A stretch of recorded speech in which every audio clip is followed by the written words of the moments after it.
Bedlam 2020 was unique, of course, a showdown between the two Spencers and a showdown between two of the Big 12's best defenses.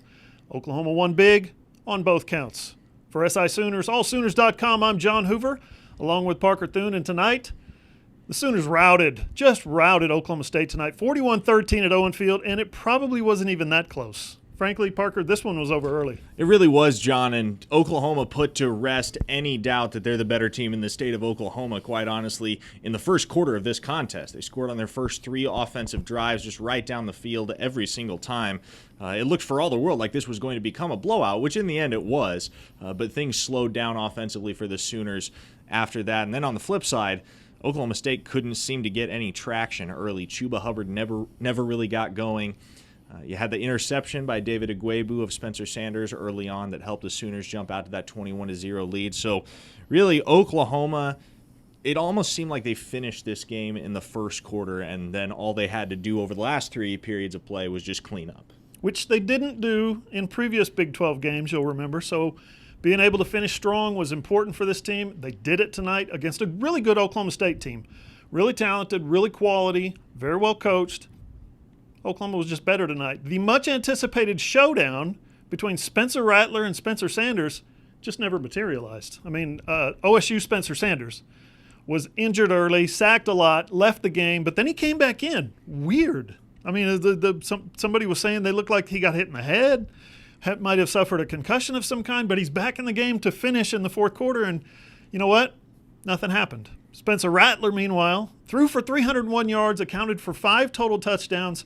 This was as big a lopsided matchup as there was in the game, Parker. Yeah, certainly, and Rattler was on his game from the get-go. I would argue it was probably his finest game as a Sooner thus far. 17 for 24, 301 yards, as you mentioned, threw for 4 touchdowns, rushed for another. He seemed so comfortable at the helm of this offense, and I think part of that is due in part, John, to the fact that he didn't have to carry the load for Oklahoma tonight. He wasn't going to have to throw the ball 40 times in order for Oklahoma to win. Oklahoma was content to play solid defense, establish the run, and let Spencer Rattler make the plays that were necessary in the passing game to put up enough points to put the Sooners in a position to win a football game, which he did. Yeah, you know who carried the load tonight? It was Ramondre Stevenson and Ronnie Perkins. Wrecking shop out there. The new guys is what they're playing like. They're playing like guys with fresh legs who weren't here in the September and October losses. So they just destroyed Oklahoma State tonight. Perkins, 2 sacks, knocked Spencer Sanders out of the game early, came back and hit him again late. Finished, you look at Stevenson, finished with 141 yards rushing, 195 total yards from scrimmage. He was the best running back on the field tonight, and that includes a guy by the name of Chuba Hubbard, who led the nation last year in total rushing, over 2,000 yards, but tonight, just 8 rushes for 44 yards, Parker. And a lot of those 44 yards came on 1 carry. Yeah.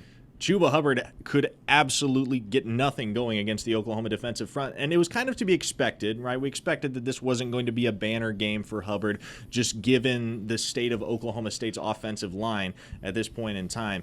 But the Sooners were overwhelmingly better in the trenches, and it spelled doom for Oklahoma State's offense because they were completely unable to establish the run early. They fell behind, and they had to rely on a true freshman quarterback in Shane Illingworth to try and bring them back from that deficit. It was over from the get-go for Oklahoma State. 2 drives into this game, you could kind of see the writing on the wall, and the Pokes were in a really bad spot very early on and just couldn't dig themselves out of the hole that they dug in the first quarter. Oklahoma was the team that nobody wanted to play. You spot them 21 points in a game like this, a rivalry game, you got no chance. Sooners now 6-2 overall, 5-2 in Big 12 play. They're back at it next week, road trip to West Virginia. I'll be there for that one. After that, the season finale against Baylor right here, December 5th. Parker, if OU wins those 2 games, they're basically in the driver's seat for another shot for the Big 12 title. For Parker Thune, I'm John Hoover, SI Sooners, allsooners.com.